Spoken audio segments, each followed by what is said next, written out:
Hi, I'm Justin Miller with the Chong Miller Group. At the Chong Miller Group, we help people buy and sell homes. And welcome to the June 2022 real estate market update for the Las Vegas Valley. And specifically in this video, we're going to be looking at resale single-family homes and their sales here in the Las Vegas Valley for the month of May, so the complete data set for the month of May of 2022. And we're going to do some analyses to compare that month over month. So from April to May, what happened? Did the market grow? Did the market shrink? And we're going to look year over year from May of 2021 to May of 2022. Now, before we get into the data and the analysis of that data, I want to make a small diversion to talk about statistics, because there's a couple really interesting things and important things that you need to understand with regard to statistics, and that a lot of people out there who are just talking and presenting themselves as knowledgeable seem not to understand whatsoever. So statistics are a set of analyses on data. And the data are the data. They are factual statements. They sit in a data set. And as long as that data has come into the data set accurately, the data are themselves accurate. Now, what do I mean as long as the data have come in accurately? So I used to be a professor, and let's say that I was teaching a course, and in that course, there were 15 registered males and 15 registered females. But let's say I walk into the class the first day, and it turns out all the students in the classroom, all 30, are actually female. Something got misregistered. And so if I was doing a statistical analysis on the students in the class, I've got the real data, what's actually sitting in front of me, and I've got data that was inaccurately reported into a data set. So we need to first assume that the data themselves were reported accurately. And as soon as we've got that assumption satisfied, then we can start to think about what the data mean, and we can start to analyze that data. Now, a second problem arises. Statistical analyses are easily misperformed.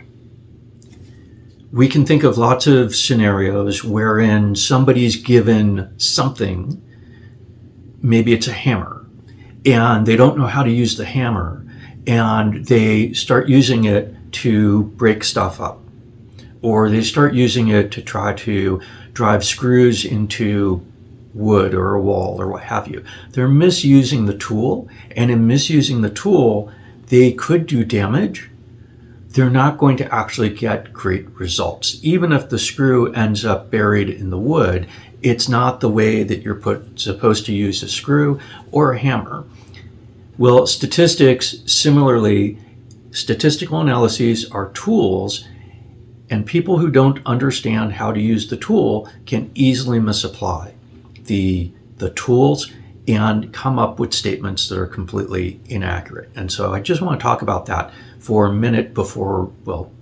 a couple minutes before we dive into the data from May of 2022. So the first thing I want to mention is that in any data set of factual statements specifically describing each of the data elements, in any data set, we can think about the data in sort of two very easy ways. One is there's a distribution, and the other is there's a central tendency to that distribution. And so let's say we're thinking about home prices, and the range of the data, what's the lowest home sale price that you can achieve? Effectively, it's $1. So on the low end, $1, and what's on the high end? In Las Vegas last year, in 2021, the most expensive sale price was $25 million. So that means if we were looking at the statistics, the data, to do a statistical analysis for last year, the range of prices would go from $1 on the low end to $25 million on the high end. So that's the range. But how does that data get distributed across that range? We've all heard the term a bell-shaped curve. A bell-shaped curve is a normal distribution. And when you were in school, you may have been subjected by an instructor to a curve. And so people's scores would be adjusted up or down based on the curve in the class. Well, the idea behind that is that there's a distribution of grades that may have been achieved on any particular event, any particular exam or quiz or whatever it happened to be. That range or that distribution of the data was probably approximately normally shaped. So a normal shaped distribution is one that's a bell curve, as you see here on the screen. Now, that's easy to look at and to start to make some statements about. One of the statements is there's a point of central tendency, and that is what we refer to as the average, or actually more specifically, the mean. The mean gets calculated as being that number, which is one of the ways in which we can think of the center of the distribution. But in reality, there are three different points of central tendency. There's the median, there's the mean, and there's the mode. And in a normal distribution, all three actually describe the exact same point. But a distribution may not be normal. A distribution may be bimodal, as you see here. In a bimodal distribution, we've got multiple points of central tendency. So a mode is that number, that value that occurs most frequently. And so in a bimodal distribution, we may actually have two modes, depending on the height of each of those. If they're the same, we have two modes that describe the distribution. We still only have one mean, and that would be the calculating the value of all of the data and dividing by the number of data elements, and that puts us in the middle. And then we have the median, and the median is that number which is in literally the exact middle. Half the data elements are above and half the data elements are below. But not all distributions are normally shaped or bimodally shaped. We also have skewed distributions. In a skewed distribution, we may have what are referred to as long tails. So if we think about that sales data for last year, 2021, in the Las Vegas Valley, we've probably got almost no sales that took place at $1, but that's the lowest price a sale could take place at. Those numbers, the number of sales, would start picking up until we start to move up the slope of the distribution. But on the other side, we come down more gradually, and we've probably got, in fact, we have almost no observations above 10 million. We've got a couple that actually exist at about 17 million, and we've got one way out at the tail at $25 million. That distribution is skewed. And this is why when we look at pricing information about home sales, we want to look at the median, because the median is not subject to skewing based on the shape of the tail of the distribution. So in other words, if that most expensive sale actually took place at $20 million or it took place at $150 million, the median is not going to change because it's literally the center number. It is half transactions took place below and half of transactions took place above. If we were looking at the calculated mean, the mean would actually skew significantly depending on the value of that last observation out in the tail. And so if that observation was $150 million, the mean sale price would look a lot higher than if that number was actually at $20 million. So the median is impervious to tail shape where the mean is. So I tell you these things because these are three different statistics, mean, median, and mode, that all tell us about the point of central tendency in the distribution. So we've got the range of the numbers or the data elements in the distribution. We have the shape of that distribution. And then we have these three different measures of central tendency. The reason we use median for pricing instead of mean is because we don't want to be heavily influenced in our understanding of the market by those extreme outliers at either end. Rather, we want to know what's going on in the middle. And so, for example, let's say that you wanted to compare how much money you were making relative to everybody else in your organization. One person might be making 27 times what everyone else is making. That's not really an interesting comparison point to you, perhaps. You want to know what those people are making who are closer to the center of the distribution of salary ranges in your company. And so you're more interested in median. And so actually, when we talk about income distributions, we also talk about median in those instances as well. All right, now I tell you that because I want you to understand a couple of other significant points with regard to data, because they impact us every time we look at the data every month. One, the data elements have to be reported into the data set and they have to be reported in accurately. Otherwise, it skews all of our statistics. So I record these monthly update videos on the 7th or 8th of every month. And I use the data published by the Multiple Listing Service, the Las Vegas Realtors Association, as of the 7th of each month. That way I'm making a comparison every month, sort of an equal point of view across what happened the prior month. There are some people who report the data instantly, like on the 1st of the month or the 2nd of the month. They want to get out there and tell the story ahead of everybody else. The problem with that is not all of the data is actually in the data set until we get to about the 7th. In fact, sometimes the data ends up being revised after the 7th, but usually the data becomes fairly consistent at that point in time. So what happens if people report early?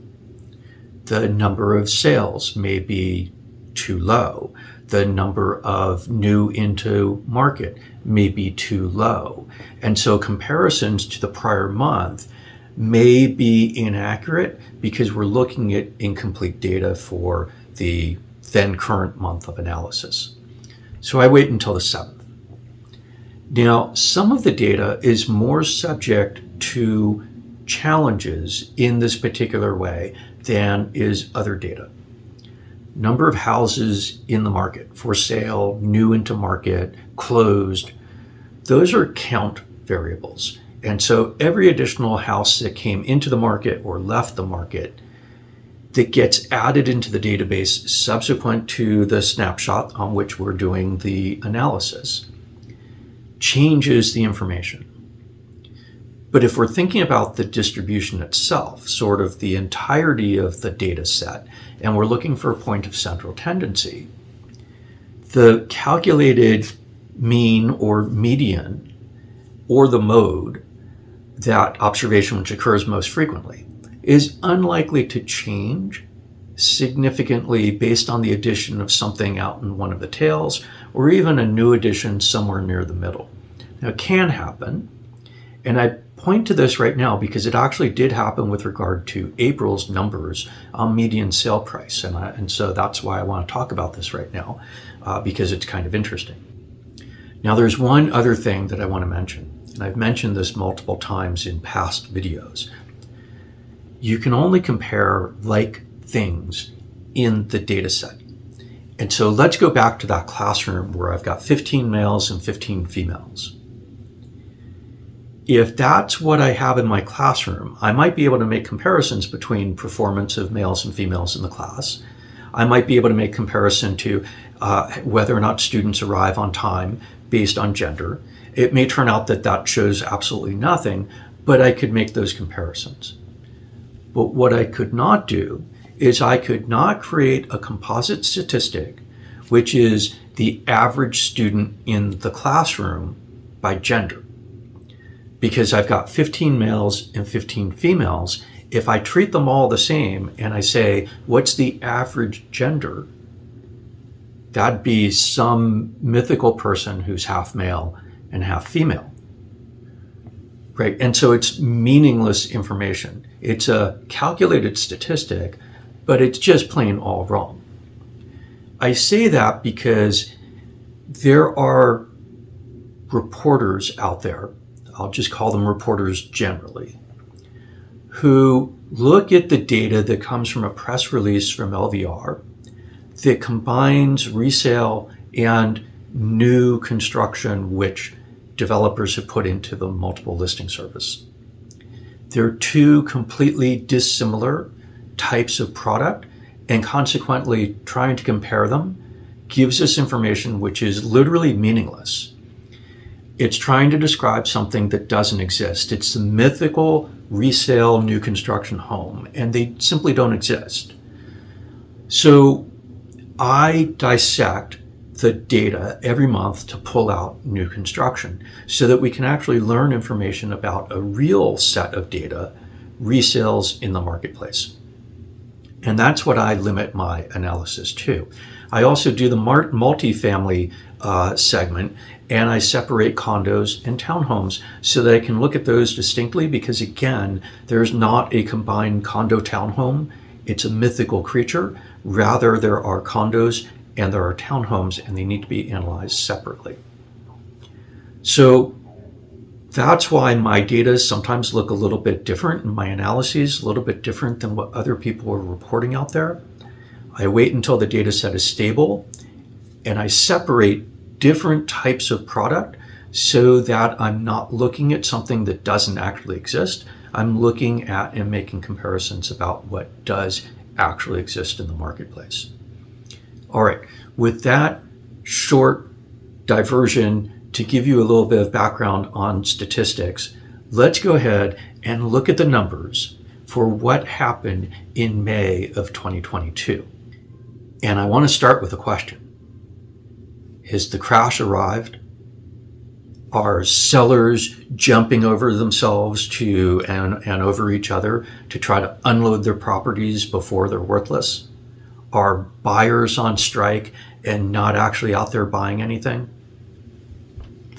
Because there are a lot of commentators out there, or again, we could call them reporters, who have a very bleak view of the market and are reporting information that looks maybe at mythical stuff, but they're providing a whole lot of commentary that's just incredibly bleak by ignoring some really important issues. So, median sale price for May of 2022, single family resale residential in the Las Vegas Valley, $480,000. Now that's up. Now here's one of the issues that arises from the statistical issues that I just mentioned. That number was reported last month at the end of April. That number was $475,000. And so it looks like we went up by $5,000. But as additional data came in to the data set, even after the 7th, it turns out the median sale price at the end of April was not $475,000. It was $472,250. So it was kind of interesting. So we're up $7,750 from the end of April to the end of May. That's a 1.6% increase in the median sale price. Now, prior months were not revised, so we're up $20,000 over 2 months, we'd be up $20,000 over 2 months, whether or not that revision had actually occurred, because at the end of March, the median sale price was 460. So we're at 480,000 now at the end of May, beginning of June.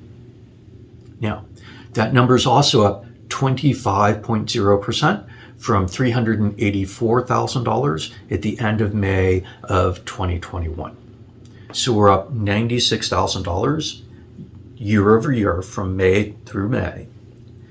Kind of interestingly, because there are a lot of people out there who've been talking about the crash and how prices are coming down. From the beginning of this year, beginning of 2022, when the median sale price at the start of the year was $425,000, we are up $55,000. We are up 12.9% year to date. Now, I had given a forecast when we were in the November timeframe last year, a forecast for what I thought was going to happen during the year of 2022. And I had suggested prices in 2022 were going to be up 12 to 15%. And I suggested I was probably being conservative in that estimate, but that I knew interest rates would be going up, and the prior year was a very strong year, so we'd already been sitting at record prices. Well, we're up 12.9%. Year to date, so that's just through the first 5 months of the year. We're going to end up being up probably something close to 20% this year, because prices are going to continue to go up as we go through the remainder of the year. We're not going to be pulling back on prices. So prices are absolutely not collapsing. They're continuing to appreciate, and they're continuing to appreciate strongly. Now, one other thing with this 480,000 number, median sale price for resale residential single family in Las Vegas, that's the 5th record of the year. Of the first 5 months, every single one of those months has been a new record high price. Pricing is really strong. And what drives pricing? Pricing is driven by demand, high levels of demand, and it's driven by constraints on sales, on supply. We've got both of those things. So one other way in which I look at pricing, and that is price per foot. Price per foot describes a very generic number.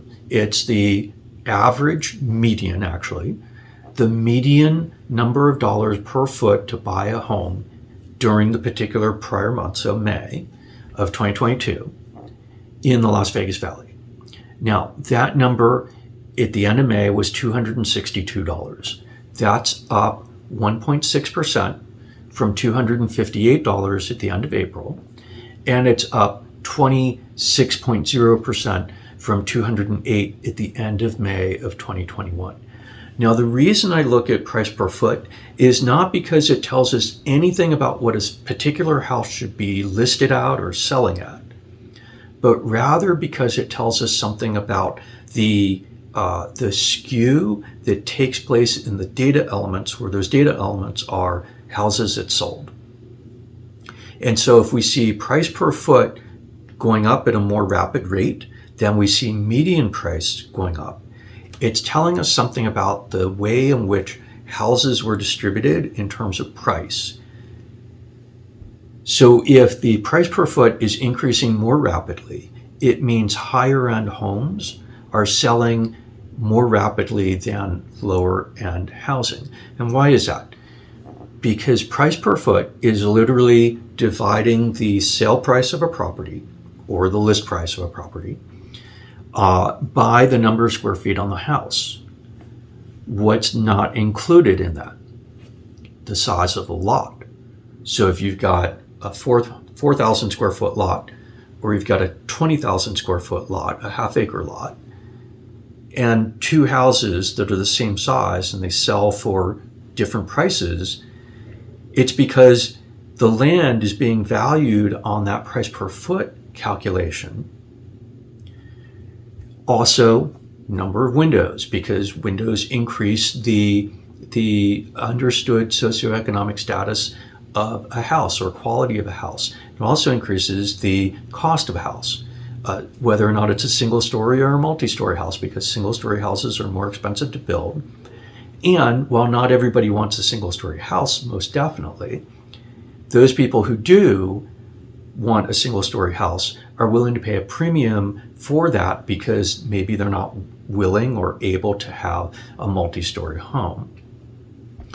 The high-end appliances increase the price per foot relative to low-end appliances. So there's a bunch of different things that get thrown into this odd calculation of price per foot. But as that skews higher more quickly than median, that's telling us effectively that the higher end portion of the market is faster paced, more sales taking place than the lower end of the market. Same thing if it skews lower, if price per foot is going up at a lower rate than the median sale price, it tells us those sales are happening a little bit more predominantly at prices, at properties that are of maybe lower quality or smaller lots or things like that. Well, in fact, both price per foot and median sale price both went up 1.6% during the month of May. And that's telling us that the entire market, the entire distribution, is going up in price about equally, whether you're at the high end or the low end. So that's interesting to know. I do have some concern that the shape of that distribution is actually going to change as we move through the remainder of the year, where we're going to start to see higher end properties selling more easily than we will lower end properties, just because of increases in interest rates and increases in pricing, causing some people on the more financially constrained side of the market to have a little bit harder time. And so it could be that looking forward through the remainder of the year, we start to see skew toward higher price per foot growing more rapidly than we see median sale price. And that could be something significant and something to watch for. Okay, so if price is going up, what about sales? Are sales collapsing? Not so much. Number of units sold, number of single-family resale residential in the Las Vegas Valley sold in the month of April, 2,801. Now, this is a count variable, and so this number is more likely to fluctuate over the few days ahead. But we need to cut off the data collection at some point, and that's why every month on the 7th I cut it off, so I'm making comparable comparisons month over month. But of course, when I go and I look at the data from the prior month, that's been adjusted to include all subsequent entries or omissions. And that's true for all the rest of the data that get presented every month. They're all just count variables. Number of houses sold, number of houses pending, number of houses in the market, number of new listings. And so they vary a little bit because the data has not fully stabilized until we get actually to about the end of the month. But we get pretty close to stable on the 7th. So 2,801 sold. That is down. It's down from 2,895 that sold in April. That's down 3.2%. That's not collapsing kinds of numbers. It's actually a strong number. But it is down. It's down 3.2% from the prior month. It is down 9.6% from the very strong numbers that we were seeing last year. 2021, remember, was a record year in terms of volume. We're down 9.6% from the 3,097 that closed in May of 2021. So that is 296 houses fewer during the course of the month of May in 2022 relative to 2021. What about pending home sales? So remember, we're looking at data that was generated during the month of May, but we can start to look at what's happening going forward in time by looking at contract signings or pending home sales. And so pending home sales, contracts that have signed that have not yet closed, 2,798 in May of 2022, and that is down. It's down 0.1% from the 2,816. So it is 18 houses lower than what we saw in April. So very stable, very consistent. And I think actually that's probably the best way to think about the market at the moment. It's stable in terms of the sales activity that's taking place. It's down very marginally. It's effectively stable. And as we get a couple more properties into market as sold or as pending, those differences will actually decrease a little bit. Again, I have to cut off data collection at some point, and I cut it off every month on the 7th. All right, so pending home sales down 0.1% or 18 houses from what we saw in April compared to May. We are down year over year, and again, remember 2021 was the strongest volume year in the history of Las Vegas Valley for single-family resales. We're down 14.3% from the 3,264 pendings in May of last year. All right, what about inventory? Because this has been a really significant issue. We've had high demand, but we've also had very constrained inventory, and both of those, high demand as well as low inventory, push prices higher because there's fewer properties to be able to place your order on, you put into contract, and there's more people who are looking. Well, for sale or standing inventory at the end of May of 2022, 3,917. That is up. It's up pretty considerably. It's up 15% from the 3,405 that we saw in April, at the end of April of 2022. So that is also up from where we were at the end of May of 2021. We are up 0.1% or 16 more houses in the standing inventory than we were at the end of May of 2021 when we were at 3,891. So we're 16 houses more of inventory.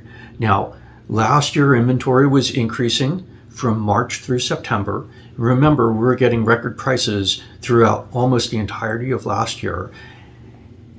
And so that we're seeing some level of increase in the inventory in the market, we're still really low. At 4,000, and we're not at 4,000, we're at 3,917, but at 4,000, we're still down 60% from normal inventory levels in this market. We're down 60%. So we're actually down about 62% from what we would expect to see in the market at this time of year.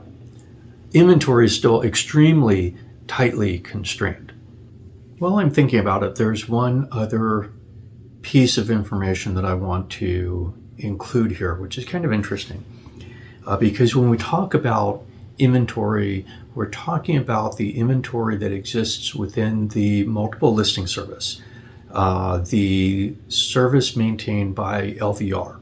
And there's multiple listing services in different parts around the country, different parts of the country. But LVR is the realtor organization that controls the area of the Las Vegas Valley as well as certain surrounding areas. And so I just want to show you what comes up in a search of the MLS, because it helps to highlight the low inventory challenge that actually exists in front of us. And so when people say, oh, there's lots of inventory, this is actually as of Tuesday, June 7th. MLS active listings today, 3,731. Single family active for sale. So the only restriction on that is single family and active for sale. But as you can see on this map, the MLS area for LVR actually includes Mount Charleston, it includes Pahrump, it includes Bullhead City and Searchlight, it includes Mesquite, it includes the Sandy Valley, it includes a lot of areas that are not actually Las Vegas Valley. And there are actually single family houses that are for sale in those areas.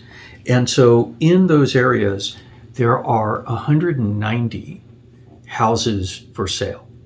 And so if we were to exclude those, because most people looking for property in Las Vegas probably want to be in the Las Vegas Valley, that takes us down to 3,541.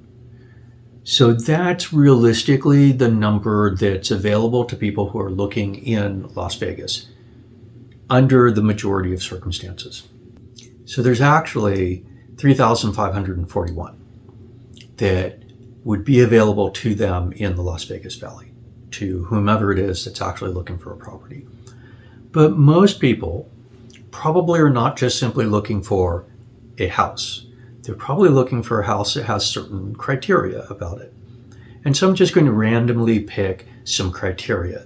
And as you can see on this search screen, I'm looking now for houses that are 4 or more bedroom, they have no pool, and that were built in 2010 or newer. So very expansive search criteria: single family with no pool, 4 bedrooms or bigger, built within the past 12 years, 2010 or newer. That cuts our 3,541 down to 372. Still seems like a pretty big number. All right, now let's look at this map. I'm going to cut that to the southwest because a lot of people have a geographical preference. And so the southwest I'm defining as everything south of the Summerlin Parkway and everything west of the I-15 freeway. So if you were to divide the valley into quarters, that would be the southwest quadrant. And some may actually define it a little more narrowly to stop at Charleston, but I'm doing this from the Summerlin Parkway south and the I-15 to the west. And that cuts, as you can see in the upper left, that cuts our number to only 169. Now that still sounds like a pretty decent number. In 169, most buyers will be able to find something that they're really happy with. But most buyers probably have more specificity with regard to what they're looking for. And so let's add in a couple of other criteria. And again, I've not pre-selected these criteria to get us to a particular answer. I'm just randomly selecting these. So we were already single family house, 4 bedrooms or more, 2010 or newer, with no pool. So now I'm going to add in 4 or more bathrooms. So 4 bedroom, 4 bathroom or larger. I want a 3-car garage or more. So, if it had a 4-car garage, great, I'm not excluding it, but 3-car garage or bigger. And I want it to be a single-story house. Now let's go back and look at that map. There's 8 houses that fit those criteria. Single-story, 2010 or newer, no pool, 4 bedroom, 4 bath or bigger, 3-car garage or more, single story. 8 houses. That's the entire inventory in the southwest part of the Las Vegas Valley. That's it. So when we hear these numbers of houses that are for sale, we need to kind of contextualize it so we understand that having for sale 3,917 as of the end of May sounds like a lot. I could pick my house out of there. You could pick your house out of there, no problem. But when we actually start looking at the criteria that people are going to use for searching for their homes, we start narrowing that inventory really quickly to really surprisingly small numbers. And that's why when we have an inventory that's a third of what we would be normally expecting in the market, we've got limited choices for potential buyers. We've got actual competition that happens on those particular homes because there are not very many of those homes. So I just wanted to highlight that for you so you understand a little bit about what this number of 3,917 inventory houses at the end of May means. It means actually really tightly constrained inventory. So that our inventory is 16 houses higher than it was last year when we were hitting record prices all the time does not mean we have a lot of inventory in this market. It means we're very inventory constrained.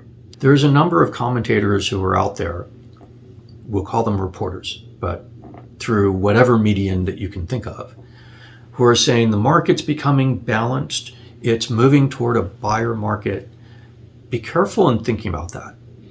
A balanced market, one where market participants are about equally empowered, is 5 months worth of inventory. We're not at 5 months.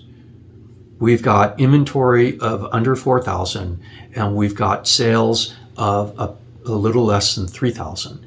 So we're at a point where we've got less than a month and a half worth of inventory. And that's what the inventory build that we saw in May. Inventory is still very tightly constrained. We are in a seller's market. It's a strong seller's market. Is inventory as constrained as it was the prior month or even the prior year? No, we have 16 more houses in the market than we had last year. So inventory is very slightly less constrained, but it's very slightly less constrained. This is still a seller's market. And buyers or buyers agents who are trying to convince people that prices are going to go down because this is now a buyer's market, they're making massively big mistakes. That's not what actually is taking place. All right, so we've got standing inventory, we've got pending home sales, which are contracts that have been written that will be closing in the next year, and we've got new into the market, new listings, and those new listings will come into standing inventory and be sold out as contracts. So what happened with new listings in the month of May of 2022? New listings, 4,027. That's up. That's up 8.7% from the prior month, from April's new listings. But it's actually about seasonally normal. We're actually up about 4.5% from the new listings that we saw in May of 2021, 3,854. So new listings definitely are up. There are more listings coming into the market, which is really good news because remember the market had gotten to the point that we were seeing 10, 15, 20 offers on a lot of properties before they went into contract. Now we're seeing 1, 2, 3, 4 offers on properties before they go into contract. And in that way, getting some new inventory into this market is actually really good. It increases a little bit the number of options that buyers have available to them. It decreases a little bit the pace in the market. You don't need to put in offers before you actually see properties, but we are very inventory constrained. Now, there's one other statistic that I've been looking at over the past few months, and that is back on market. And back on market continues to be elevated. And back on market, remember, that's pending contracts that for some reason fail. And when that contract, buyer and seller have signed a contract to purchase or sell a home. They've reached an agreement on price. They've reached an agreement on when the property would actually change hands. They've exchanged earnest money deposits and documentation. They've incurred costs on both sides of the transaction. And the contract fails. It's a negative. It's bad for the property. It's bad for the agents, of course. It's bad for the buyer. It's bad for the seller. And that number continues to remain highly elevated. Back on market in May amounted to 37% of sold properties. Now, that number is always non-zero, right? In a normally functioning market, if a buyer passes away, that's going to be a failed contract. If a seller passes away, it's going to be a failed contract too, although it's not actually going to go back on market. It's going to be seen as a withdrawn because other things have to occur. If a buyer loses his or her job, that's going to most likely be a back on market because they're not going to be able to get the loan because they no longer qualify. So there are always reasons for contracts to fall out. Inspections, not uncommon for an inspection to cause a contract to fall out. And when I say not uncommon, I mean in a normally functioning market, there will be inspection problems that cause contracts to fail. But normal back on market statistics are closer to 15 to 20% of the market. We're at 37%. And what's elevated? Well, there's no reason to think that inspections are more problematic now than they would be in a normal market, right? Houses are in the condition they're in, buyers are wanting to buy, sellers are wanting to sell, and negotiations take place around inspection issues. There is no reason to believe that in the housing market, there are significantly more job losses. In fact, actually with the job market, there are fewer job losses and there are people getting raises.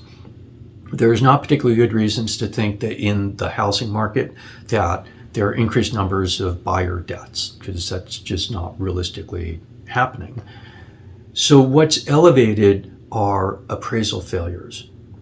And when an appraisal fails, on the one hand, a buyer might think, oh, this is cool, the appraisal came in low, I'm going to get a better deal. Probably not. The seller's probably just going to drop you from the contract because they know the appraisal is a problem, and they're going to go out and they're going to find a new buyer who will buy their property with hopefully a better appraisal.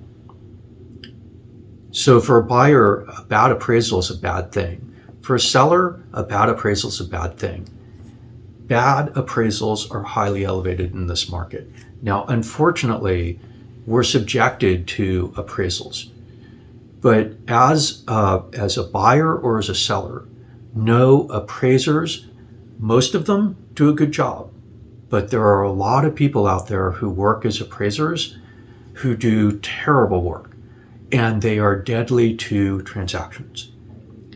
And so anything you can do as a buyer or as a seller to protect yourself against those bad appraisals, you will have eliminated almost half, numerically half, the back on market reasons.